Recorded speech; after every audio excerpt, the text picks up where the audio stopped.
Greetings, folks. It's time for Saturday Night Live Stream.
Okay.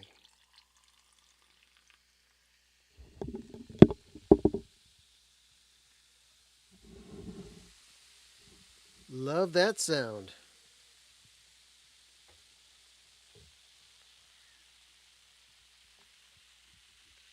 Good evening, my friends. I hope that you are well. My name is Bill. You are watching Bill's Box of Sound. And yes, you have returned to the Saturday night live stream where the ASMR of the Diet Coke.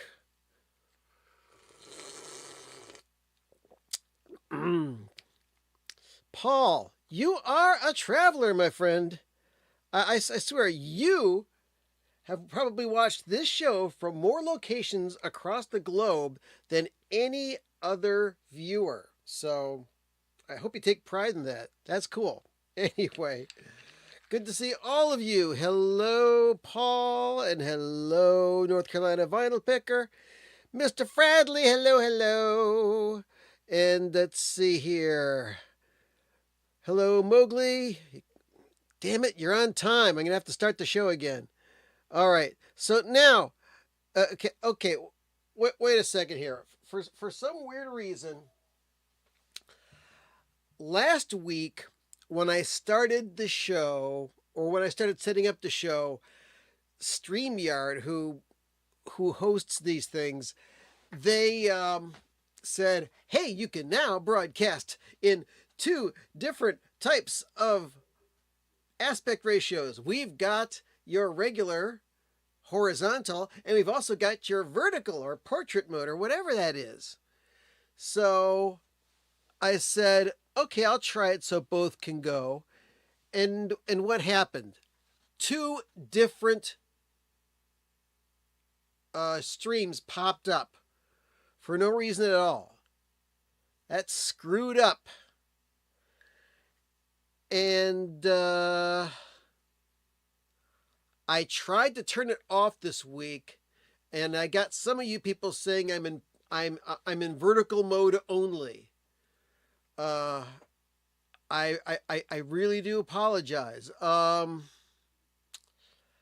As far as I know, and let me zoom over to my YouTube thing and refresh. Let's see. Let me take a look at the live feed. We may get some overlapping video here. See what it looks like. K-O-B. Oh no, I don't want ads. Stop it. Stop it, stop it, stop it, stop it. Let's get rid of these ads. This Thanksgiving, Kid Bedford has the only family to make you care about. Can't skip that ad. Here we go. Oh no. Yeah, I am in vertical format. Shit. I am so sorry about this. I don't know what to do. So, first of all, I want to apologize to each and every one of you that are watching me right now. Let me turn on the vertical view so that you can see me. Oh, this sucks. This really, really fucking sucks. I got to find out from StreamYard how to turn this thing off because I can't show you the show like I want to. Yeah, I tried this last week and it didn't work out. So when I set up the show this week, I tried to get it so I was in the horizontal format so you could see everything that goes on. And of course, it's not working. So I am so sorry. Hey, Mowgli, what's up? Good to see you. And hello, Greg. Good to see you. All right. I hate it when this happens. All right. I'm going to try and fix this in between now and next week because I don't want to stop down the whole show and then have to start it back up again. But when things go wrong, they really go wrong, don't they? Yeah, they do. All right. What can I do first? Well, I'll talk about something that has brought me joy. There we go. Yeah, it's I'm watching on the television and you're still big. What if I do this, John? Is that better? You might want to try going on to Twitch. That's twitch.tv / Bill's Box of Sound. No spaces, just BILLSBOXOFSOUND. And you may be able to see me better on Twitch. So that's that. Because it looks like on YouTube I am up and down like you're watching me on your phone. Yeah, you like that? Right there. Okay, there you go. Right there. Okay, yeah, that's how you're watching me. Oh, that pisses me off. Anyway, good to see all of you. I appreciate y'all for stopping by for Bill's Box of Sound. What I've been listening to this week, this thing right here, Stravinsky conducts The Firebird, The Rite of Spring, and Petrushka. This is a 3-record set, Stravinsky conducts Stravinsky, that I picked up at a thrift store called Savers.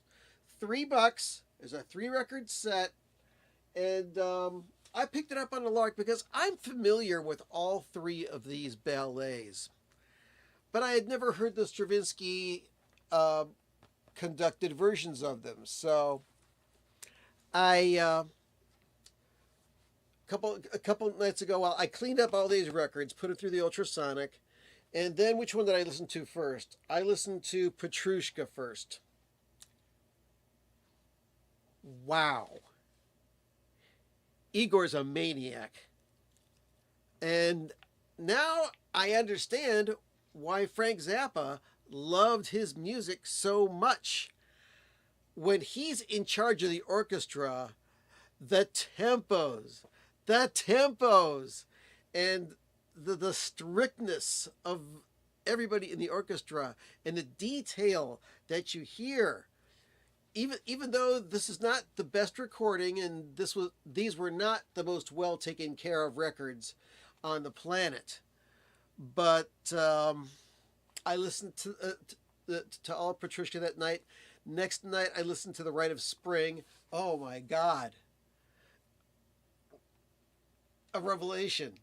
And last night, I listened to, actually, last night I listened to one side, then I listened to the Firebird um, last night and today.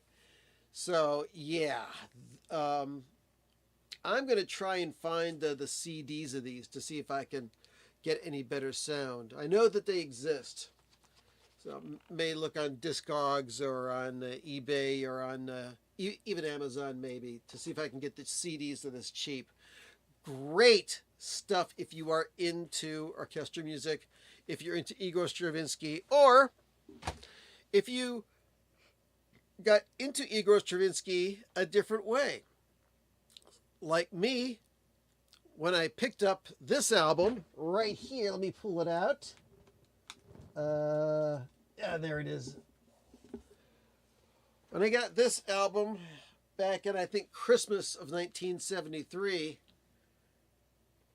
Yes Songs. At the beginning of this album, you hear the conclusion of the Firebird Suite. And I thought it was pretty cool. And it's like, that's classical music, huh? Well, I'm going to have to check it out. So I talked my mom into buying me a copy of The Rite of Spring from a bargain bin. And over the subsequent years, I got into more and more Stravinsky music. And I really dig it. And then I found out that Frank Zappa was a big Stravinsky fan as well. And this was after I had picked up a few Zappa albums. And, oh man. Wait, what is this? The one and only Nicole. You're my favorite transgender YouTuber. Hate to burst your bubble? I hate to burst your bubble, but I'm not trans.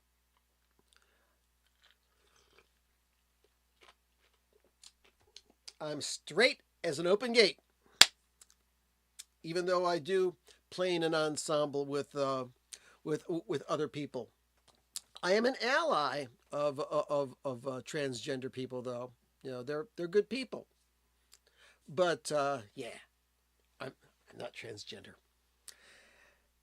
I'm straight. But that's fine. That's just me, okay?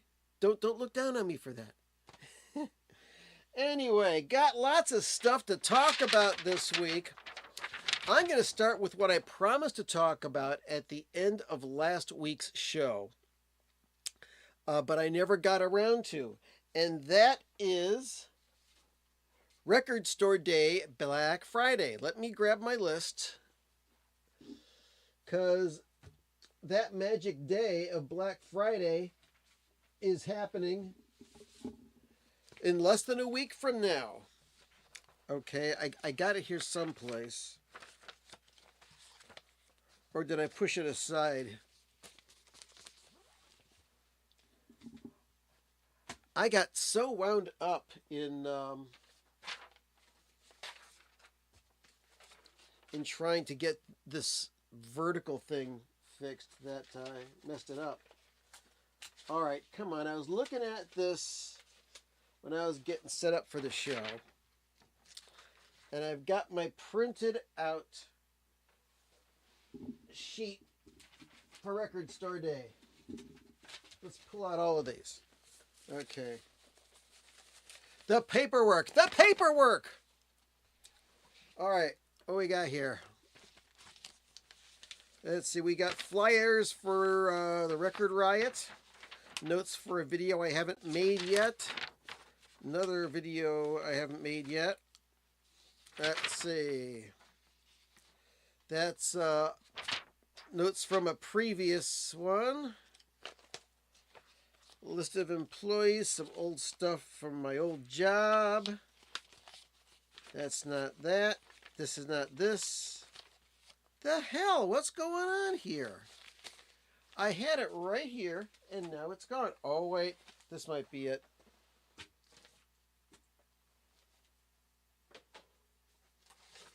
Hey, there it is.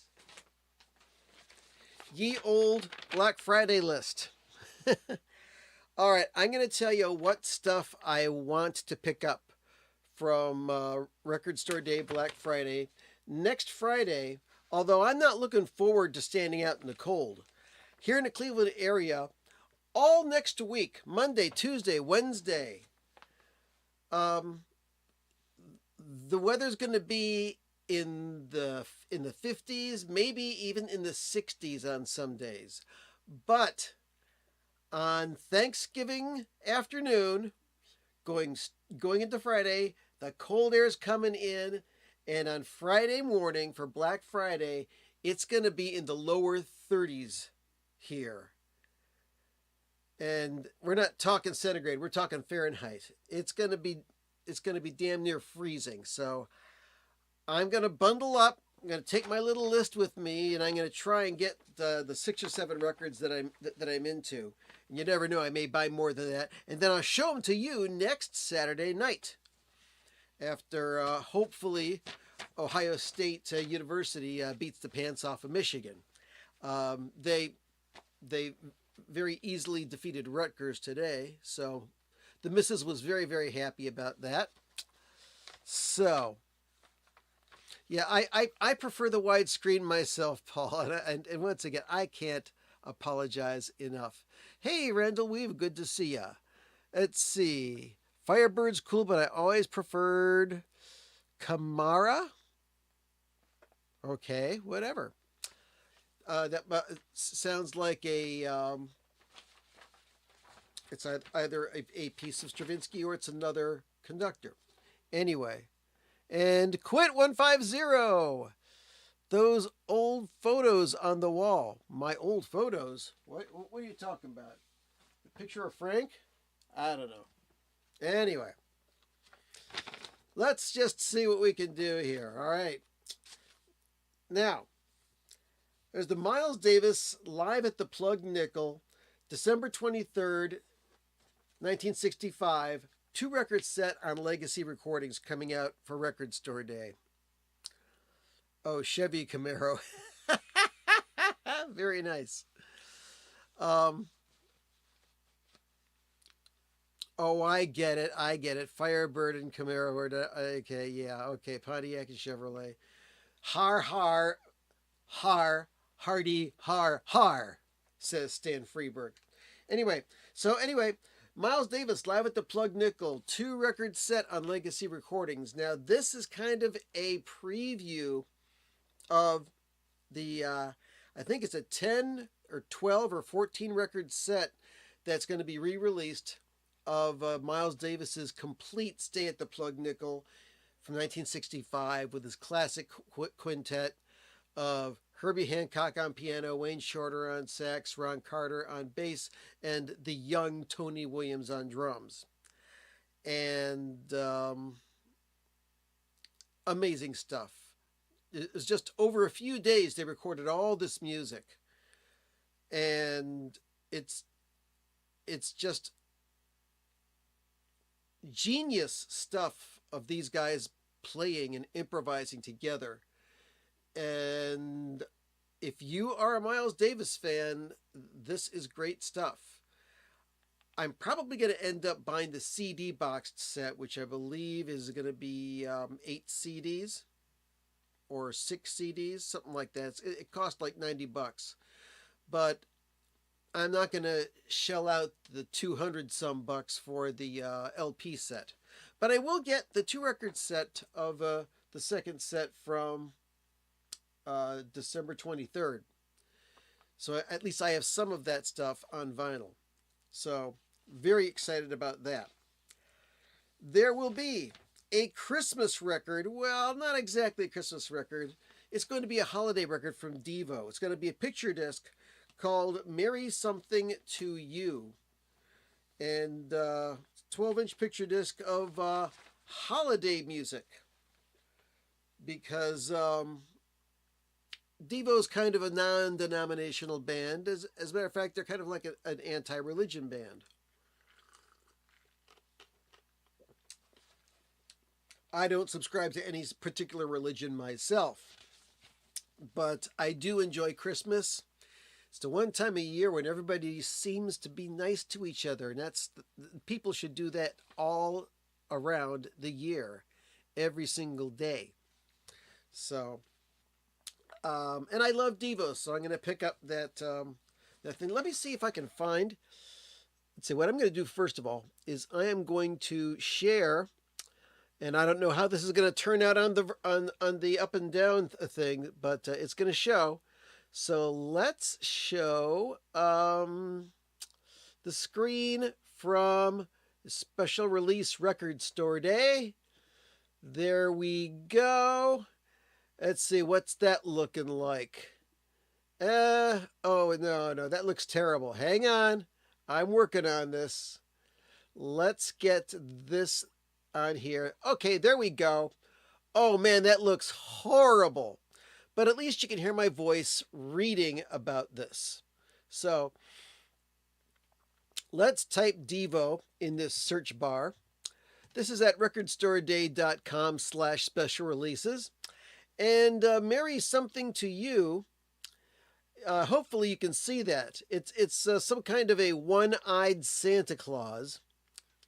And it says, Mary Something to You is a picture disc of Devo's only holiday song, with artwork of the Santa Cyclops drawn by Mark Mothersbaugh from the original 2009 Mary Something to You music video.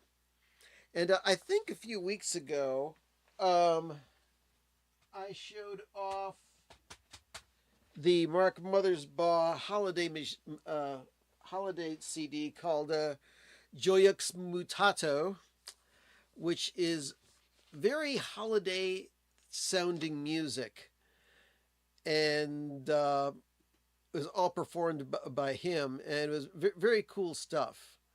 So let's go back here. Let me see if I can split the screen there for a second. No, that's not it.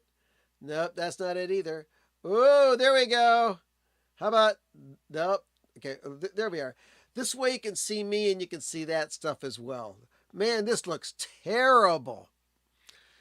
And let's see, Mowgli says, Soundgarden covered Girl You Want. The original's better, but Soundgarden's covers were just playing the stuff they like for themselves. That's very cool. And Greg says, CASH, Church of American Secular Humanism. Okay, well, I think at one point in time, Frank Zappa said he was a member of the Church of Secular Humanism. And, of course, the first church of Appliantology. There you go. Or how about the Church of the Subgenius? Cut me some slack here. All right. So let me get back on the screen. Let's talk about some more releases here. So aside from that Devo, I'm not going to get any picture discs. I don't like picture discs.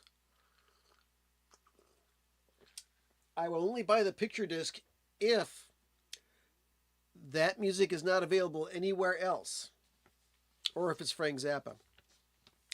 Anyway, next thing is the Bob Dylan. Let's see here. Let me type in Dylan.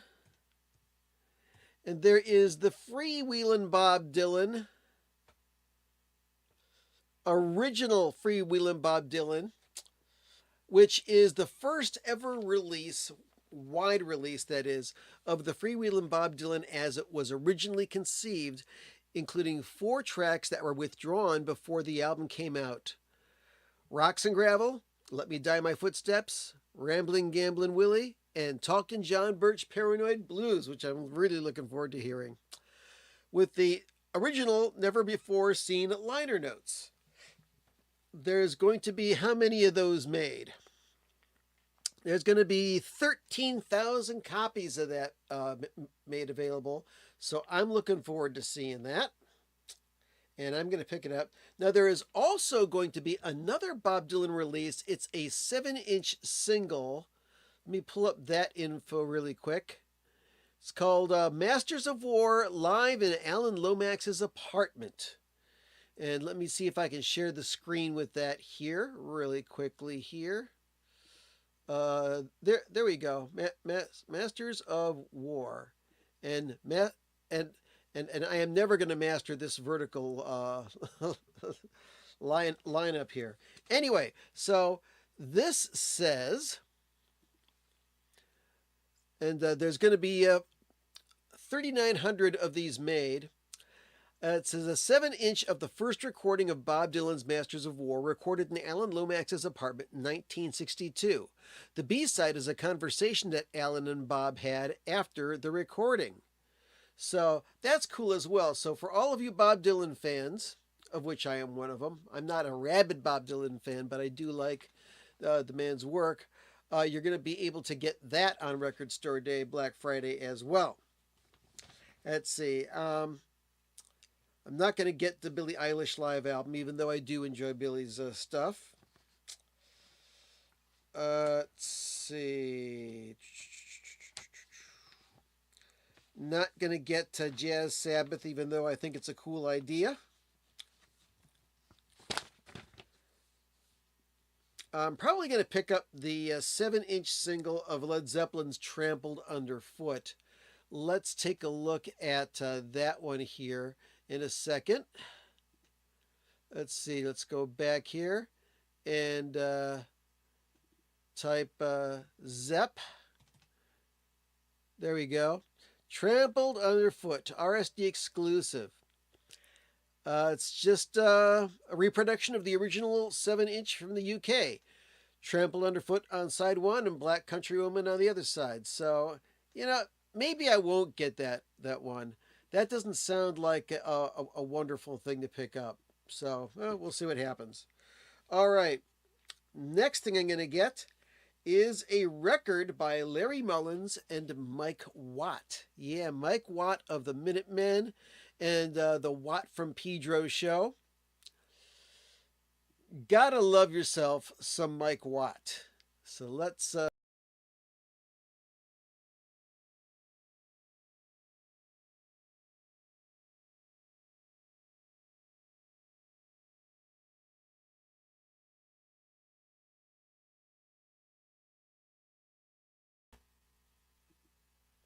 Oh no, this is insane.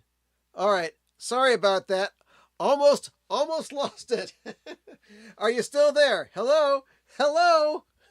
16 people are still in the stream. Oh man. Don't you just love it when you just lose control? All right, let's get back to this thing here. Surprise ending. Okay. All right, so I'm back. So let's get back to sharing the screen with this thing right here. There we go. Share that screen. Let's get away from the Led Zeppelin. And let's look up this thing with, let's see, Larry Mullins. Here we go. We Will Fall. Only 500 copies made. This is a LP on ORG Music. And all it is on side one, We Will Fall Part 1 and We Will Fall Part 2. No idea what else that is. So I am wondering, let's see here. I'm wondering if this is going to be a long form piece, maybe experimental. That would be very cool. So I may have to check into the Watt from Pedro show and see if he plays part of that or talks about it, or even talks about it on the Mike Watt Hoot page, which he's kept up for like 29 years. It's been a long, long time. So I'm interested in picking up that. Next on the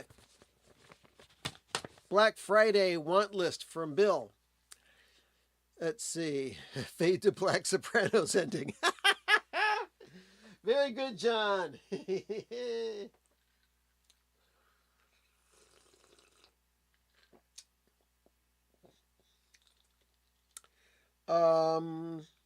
Okay, there is a Talking Heads release called Tentative Decisions. Demos and Live, which is a record and a 7-inch single. These are early early live tracks and demos for songs that ended up on the first Talking Heads album. And I love the Talking Heads, so I might be picking that up. Let me see if I can find out what songs are on that. I'm going to search for it first, and then I'll bring it up on the screen here. Let's see. Talking. There it is. Let's see.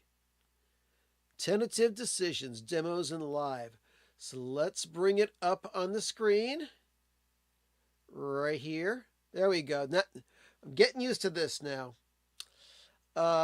It says, there's the cover and the 7-inch.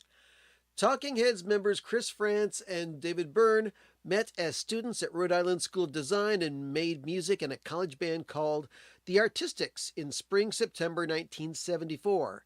The band gathered in France's Benefit Street apartment to record a demo tape. The cassette featured tracks soon to be classics in the Talking Heads discography, Warning Sign and Psycho Killer. And this collection for RSD Black Friday includes this newly discovered material alongside an additional 11 demo and live tracks recorded by the original trio lineup of the band, which was bassist Tina Weymouth alongside France and Byrne. So they were just a three-piece. As before, Jerry Harrison quit the Modern Lovers and they recruited him for the band and they became a quartet. So the songs on there is a September 75 demo of Psycho Killer, Tentative Decisions, No Compassion, Warning Sign, I'm Not in Love, Thank You for Sending Me an Angel, The Book I Read, I Wish You Wouldn't Say That, Love Goes to Building on Fire, Happy Day, Artists Only, Live at the Ocean Club, Psycho Killer by the Artistics, and Warning Sign by the Artistics. That sounds like quite a bit of fun. So let's go back there. There is a remaster of the Stranglers album, Radis Norvegicus. I don't know if I'm mispronouncing that or not. And I don't know. I might pick that one up. Hadn't thought about that till now. There's also a Ramones album, live at CBGB's in 1977. And the last and one of the more important things I want to pick up is Ween, Shinola, Volume 1. Let me bring that up on the screen and read you the information on that. Because I am a recent convert to Ween of the last few years. No, I don't have a copy of the Mollusk on on vinyl yet, but you never know. Okay, so Shinola, I'm going to show it to you real quick. Okay, and then I'm going to go to the description, which says Shinola Volume 1 highlights Ween's long history of genre-hopping experimentation with a compilation of remastered demos, B-sides, and alternate versions. Recorded between 1990 and 2003, in celebration of its 20th anniversary, this eclectic compilation is being reissued as an RSD Black Friday exclusive on colored vinyl. It's going to be, looks like 12 tracks. And knowing Ween, it's going to be some good, fun stuff. So, in a nutshell, unless I find out about more of those that I want, that's what I plan on bringing home for Record Store Day. I have no other records to show because I didn't buy any new records this week. However, there is a record store tomorrow that I'm going to that's going to be in Richfield, Ohio at the Quality Inn. Somebody posted on Facebook that they're selling their entire record collection there, $5 a record. Oh boy, I'm going to be checking that out. Yeah.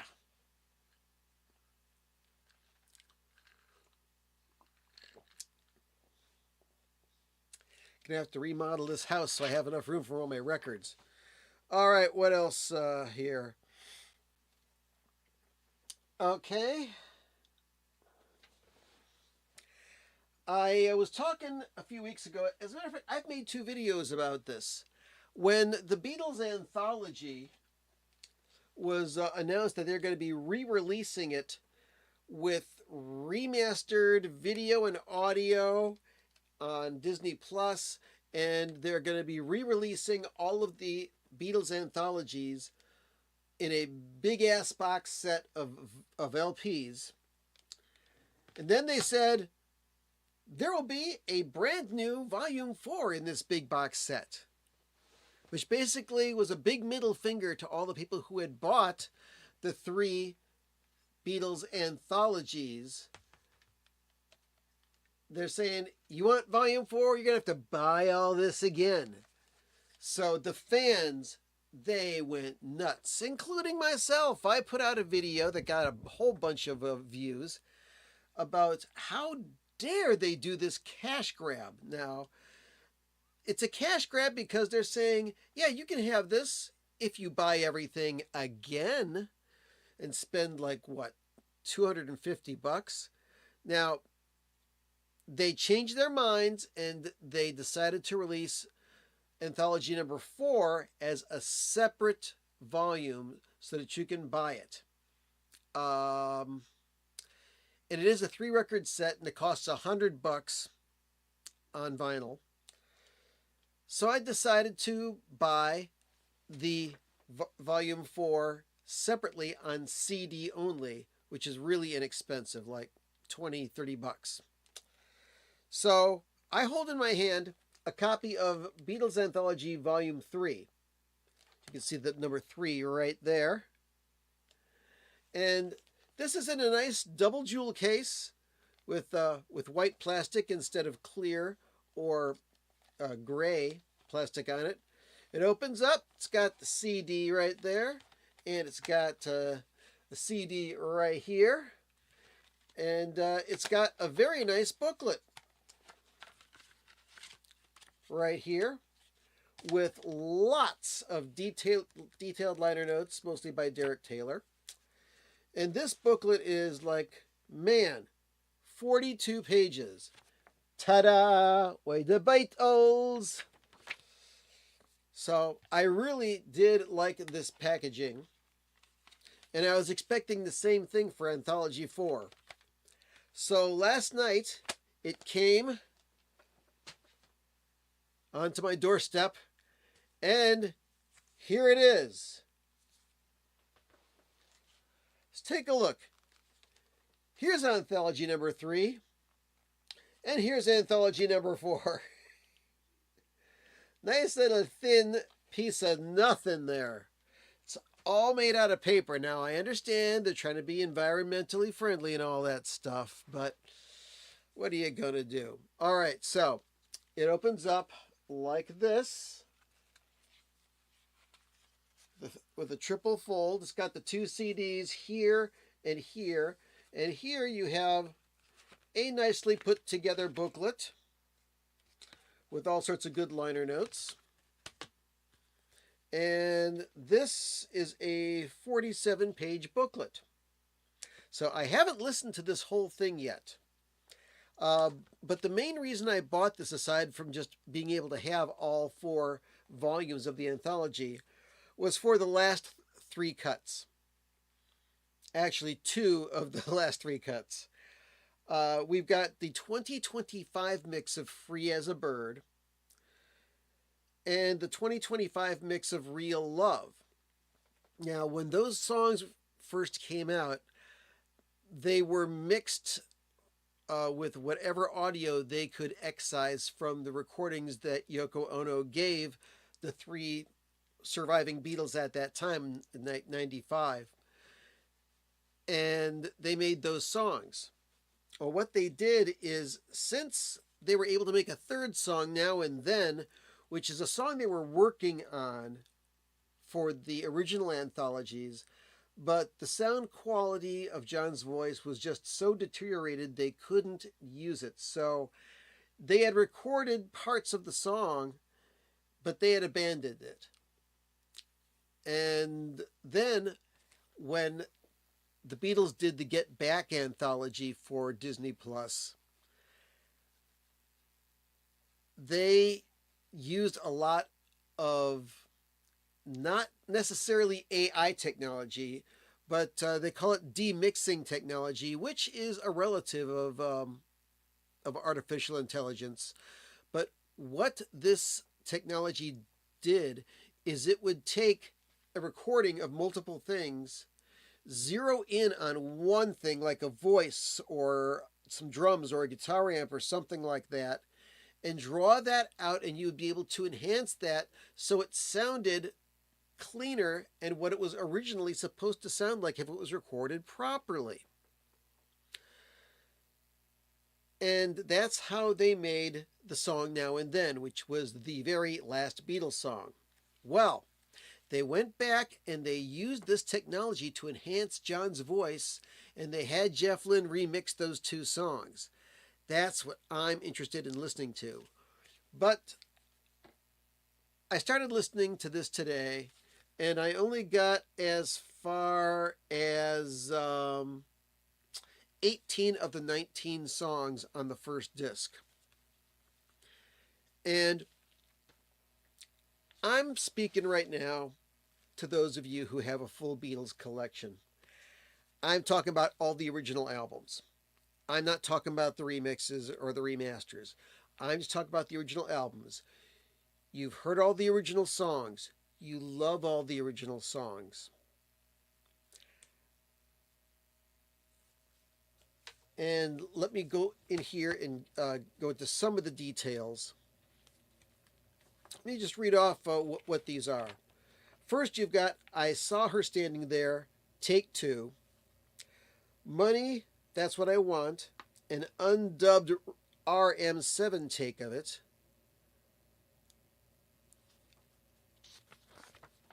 We've got This Boy, takes 12 and 13.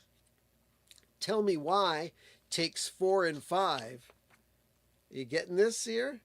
If I Fell, take 11. Matchbox, take 1. Every Little Thing takes 6 and 7. I Need You, take 1. I've Just Seen a Face, take 3. In My Life, take 1. These are all outtakes. There's mistakes on these. There's things that you've never heard before of the Beatles getting comfortable and getting into these songs. And listening to these remixed and equalized in a brand new, fresh way. And the stereo isn't mixed like, vocals over here and drums over here and bass in the middle or something like that, or like everything except the vocals over here and the vocals over here. It's not like that from the early originals. They really took care in mixing these things. For Beatle fans who are familiar with all of these songs, this is an absolute joy. I'm probably going to end up doing a full review of this once I'm done listening to it. But I was just loving this when I was listening to it today.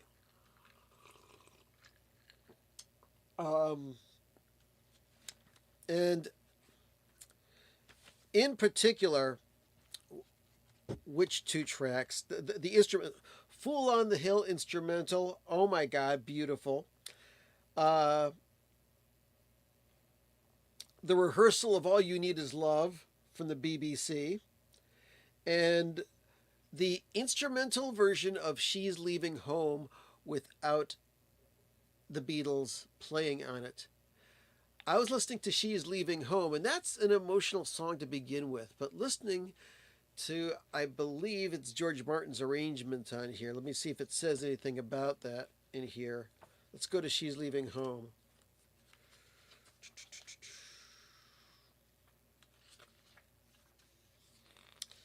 Let's see. During the time that he was producing the sessions for Sgt. Pepper's, George Martin continued to juggle his commitments to other artists. When this workload forced a short delay in George providing an arrangement, as he had always done for She's Leaving Home, Paul called upon Mike Leander to write one. Although he always acknowledged the quality of Leander's score, George Martin was upset. That was the one that got away. I minded like hell, he said.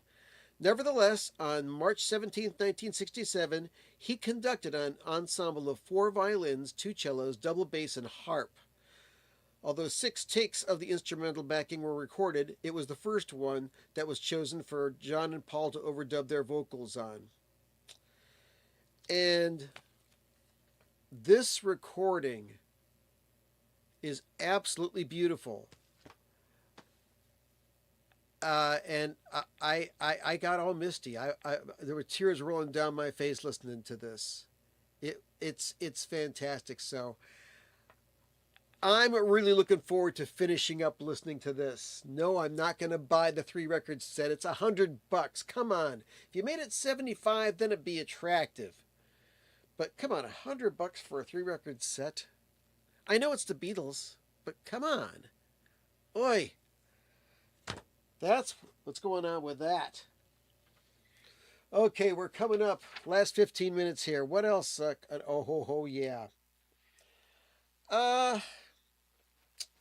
Let's see. So today, I'm walking around, and if you're not already on Twitch watching me, I would go over there. Once again, twitch.tv/BillsBoxOfSound. You'll be able to see me in the, I believe you'll be able to see me with the full screen. You'll be able to see everything I'm about to show you. Oh, wait, who's that? Who is that? I don't know. Who is that? I don't know. You know who that is. Do you? Okay. I'm in Half Price Books. And I'm looking at the performing arts section to see if I can find any decent books. Trying to find a used copy of Mark Volman's memoir called Happy Forever, as well as anything else that might be interesting. And then I see this show up. First, I'll show it like this, so you can see it on the vertical thing, and then I'll show it like this. Steve Vai. November 12th, 2022, and the thing on top of Steve's name says, property from the archives of Steve Vai. I'm thinking, what the hell is this? It says Julien's Auctions here. And I pull it out, and this is not a book that was intended to be sold. This is a catalog for an auction that was held in 2022. Steve Vai put together a whole bunch of stuff, including some personal effects, some things from his youth that used to be in his bedroom. We've got manuscripts, pictures from his collection, all sorts of stuff that he collected from being a Frank Zappa fan. Then got copies of records that he's been involved with, a bunch of his theatrical clothing that he's worn on stage during performance, and then the equipment, the guitars.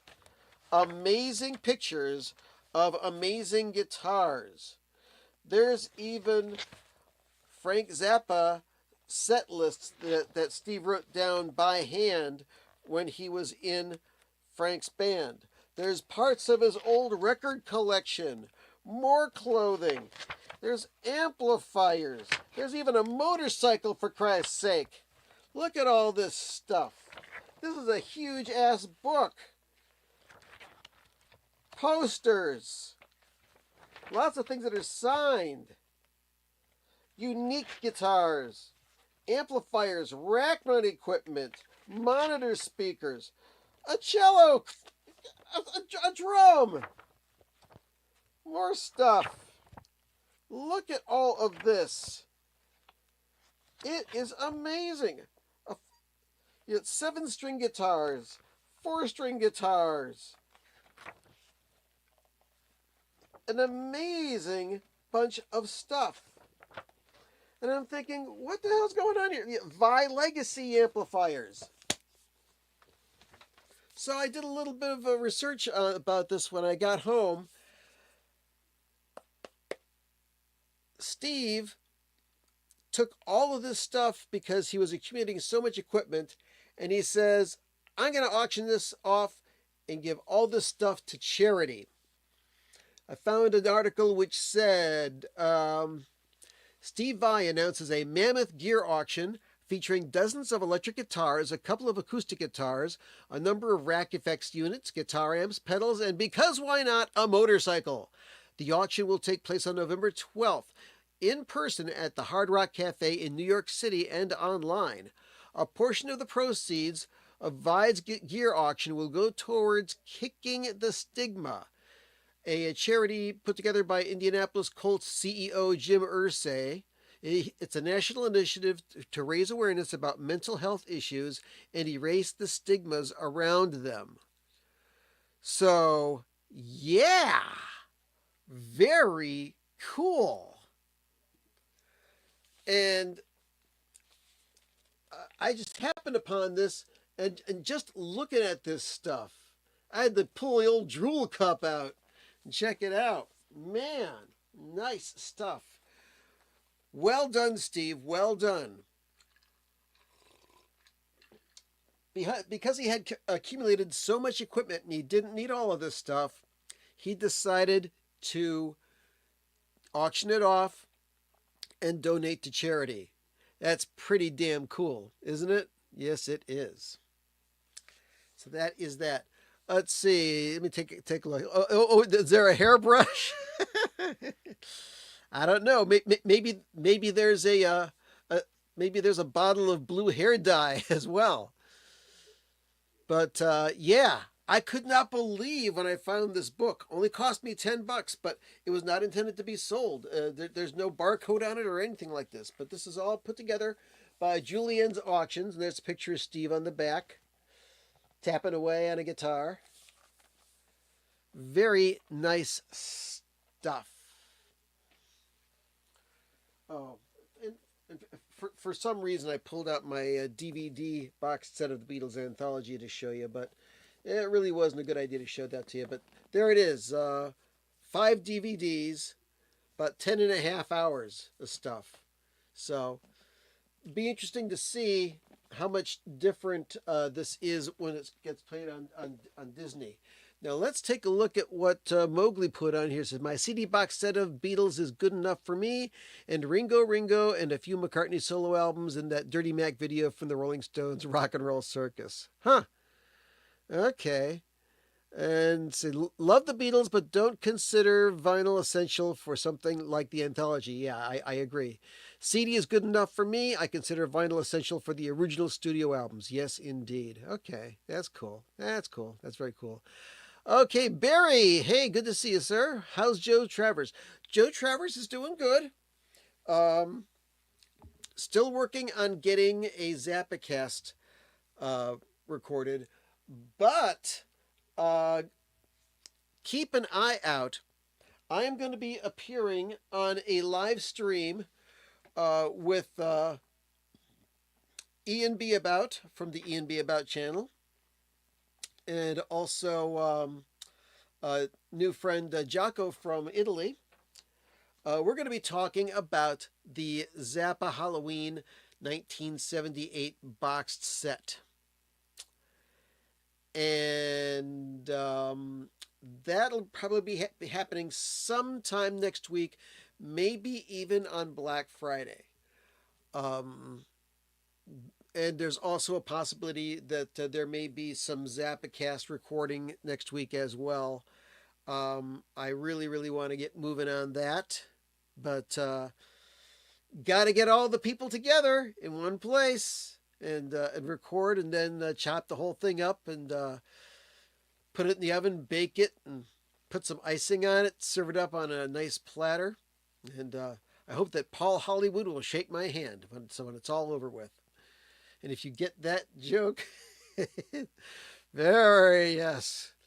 Cast that Zappa. Yes, we will cast it and reel it in. All right. So, what else can I talk about? What else? Ooh, yeah. There is a a video on YouTube. Let me look it up real quickly here. Let's see. YouTube. I got to get the name of it, and maybe I'll show it on the screen here. Let me go to my history. See if I can dig back deep enough and find it. Let's see. Aha. Okay. There is a video called Frank Zappa Collection on Letterman 1982 to 83.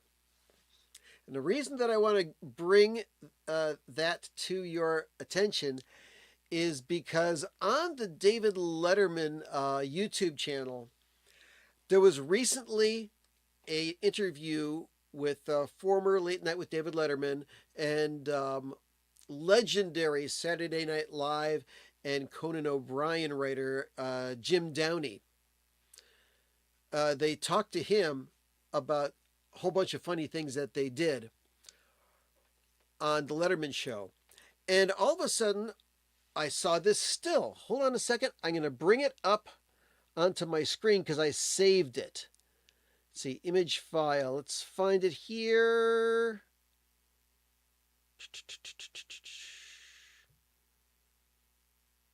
Oh, I got it here someplace. Just got to find where I filed it. Here it is. Ah, ha, ha, ha. Okay. There it is. Okay, let me bring it on to the screen right here. Okay. I saw this picture during that video. And if you take a look, not in the middle, but just to the left, there's a guy standing up with his mouth open. That's Frank Zappa right there. Let me see if I can zoom in on it a little bit. Hold on a moment. I'm going to see if we can zoom in on that picture. Where is it? Ah, shoot. I can't do it. I can't zoom in on it. Damn it. Damn it. Well, anyway, you see that picture. Frank Zappa is in that picture. That picture was taken on June 15th of 1983.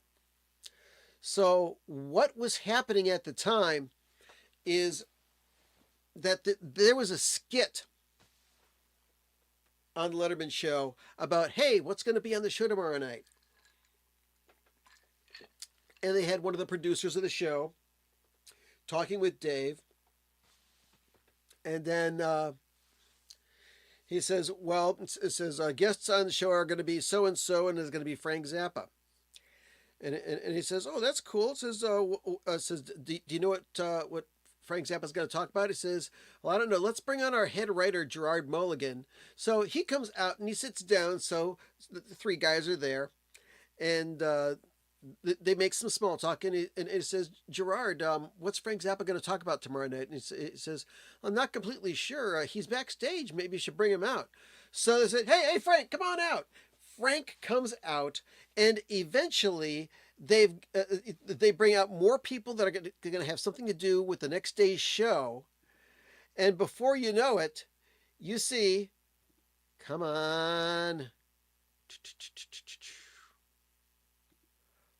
Where is it? All these people on the set of Late Night with David Letterman, including the announcer, Bill Wendell. So that was a cool little skit. Now, that video that I was talking about, called Frank Zappa Collection on Late Night with on Letterman, 1982 to 1983, which is posted by Don Gill. let me grab the link, and I'm going to put it in the chat room here. Copy the link address, and I'm going to put it in the chat room right now, so you can save this link, and you can watch this after the show, because we're just about to finish here. Check that out. It's quite amusing. You'll be able to see 2 regular appearances of Frank on David Letterman, as well as that little skit that Frank took a part in. So, I'm going to close things up here. I'm going to play a little bit more of that wacky music that I played at the beginning of the show. I want to thank you all for stopping by. I especially want to thank you for putting up with this screen here. I hope to have this fixed by next week. This is irritating as hell. But I thank you for stopping by. I appreciate you so much. Please hit the like button. Hit the subscribe button if you're not a subscriber already. Have a happy Thanksgiving, everybody. Be kind to your families. Be kind to your friends and each other. Make some friends. Spread some love. And I will see you next Saturday. And I will be showing you some Record Store Day, Black Friday things. And yeah, that'll be it. So stay tuned for your local news. Except on the West Coast. I had a great time. Hope you did too, despite the funny little screen. And we'll see you next week. Go listen to some music, or go watch that Frank Zappa video if you're into it. If you haven't seen it before. So, much love. Have a great night and a very happy Thanksgiving. Later, my friends.